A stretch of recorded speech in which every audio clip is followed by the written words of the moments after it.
सोचिए एक सुबह जो आपके हर दिन की सुबह की तरह उतनी ही सामान्य है।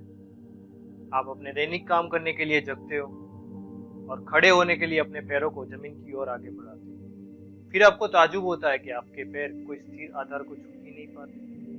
आप खड़े होने के लिए जैसे ही बेड को छोड़ते हो, आपके लिए एक अनंत खाई की यात्रा शुरू हो जाती है। आपका दिमाग इसे स्वप्न मानने की एक असफल कोशिश करता है, लेकिन गिरने के इस अनंत यात्रा में जैसे जैसे आपके दिमाग को वास्तविकता का एहसास होते जाता है, उसे समझ आता है कि आप जो अपनी सुबह जो आपके हर एक दिन की तरह उतनी ही सामान्य थी, अब उतनी सामान्य नहीं रही। धीरे धीरे आपके दिमाग को एहसास होता है कि आपके पैरों के नीचे कोई स्थिर आधार का ना होना कैसे आपके जीवन को एक भयानक स्वप्न में परिवर्तित कर सकता है। जी हाँ, मैं बात कर रहा हूँ एक ऐसे तत्व की जो समग्र सजीव सृष्टि के जीवन का आधार है, जिसे हम भूमि या धरा भी कहते हैं, जिसका मुख्य स्रोत है हमारा मृदावरण और लिथोस्फीयर, और जो आज की हमारी चर्चा का मुख्य विषय भी है। तो चलिए यात्रा को आगे बढ़ाते हैं। मैं हूँ यज्ञेश, स्वागत करता हूँ आज के मेरे विषय की चर्चा में, जो है और लिथोस्फीयर, हमारा मृदावरण। अगर पृथ्वी की सतह का अभ्यास किया जाए तो हम जानते हैं कि पृथ्वी की जो ओवरऑल सतह है उसमें 75% पानी है और 25% जमीन है। मतलब कि पृथ्वी की ओवरऑल सतह के 4 विभाग किए जाए तो 3 विभाग में पानी है और 1 विभाग में जमीन, जिसे हम पृथ्वी का मृदावरण भी कहते हैं।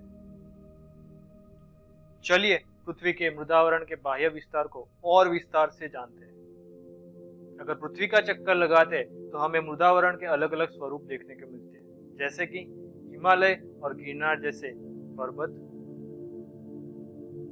सदन घाटीय जैसे घाटीय विस्तार, सहारा एवं कच्छ जैसे रेतीय प्रदेश, अंडमान निकोबार और मालदीव जैसे टापुय विस्तार, और अफ्रीका के मैदान एवं गंगा के तटीय प्रदेश, ब्रह्मपुत्रा के तटीय प्रदेश जैसे समतल प्रदेश।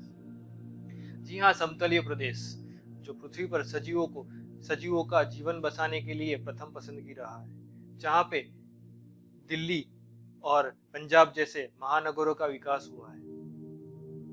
इसके अलावा मृदावरण पे कृषि को विकास देने वाले गांवों का विकास हुआ है।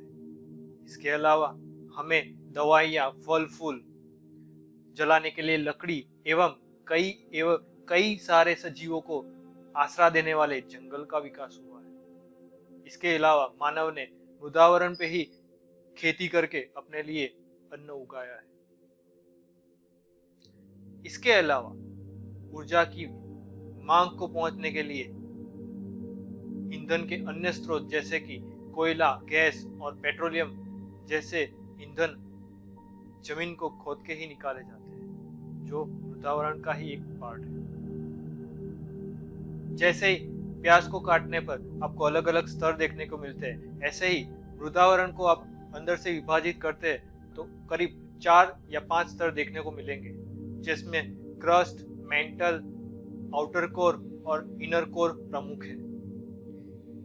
इनर कोर जो घन स्वरूप में होता है, आउटर कोर जो प्रवाही स्वरूप में होता है, वह इस इनर कोर की चारों कोर घूमता रहता है और पृथ्वी के आजू बाजू में इलेक्ट्रिक मैग्नेटिक फील्ड का निर्माण करता है, जो सूरज से आने वाली हानिकारक किरणों एवं ब्रह्मांड से आने वाली हानिकारक किरणों का शोषण करके पृथ्वी पर जीवन के विकास को प्रोत्साहन देता है और उसका रक्षण भी करता है।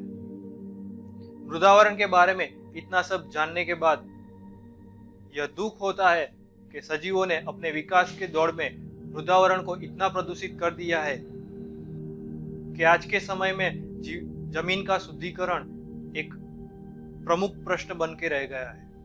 हमारे लिए ये जरूरी है कि हम अपने विकास की दौड़ में प्रदूषित कर दिए गए इस मृदावरण को शुद्ध बनाने के तरीके खोजें और हमारे पास जो ज्ञान है उसे और लोगों में भी बांटें और हमारी आने वाली पीढ़ी के लिए एक सुंदर भविष्य का निर्माण करें। धन्यवाद।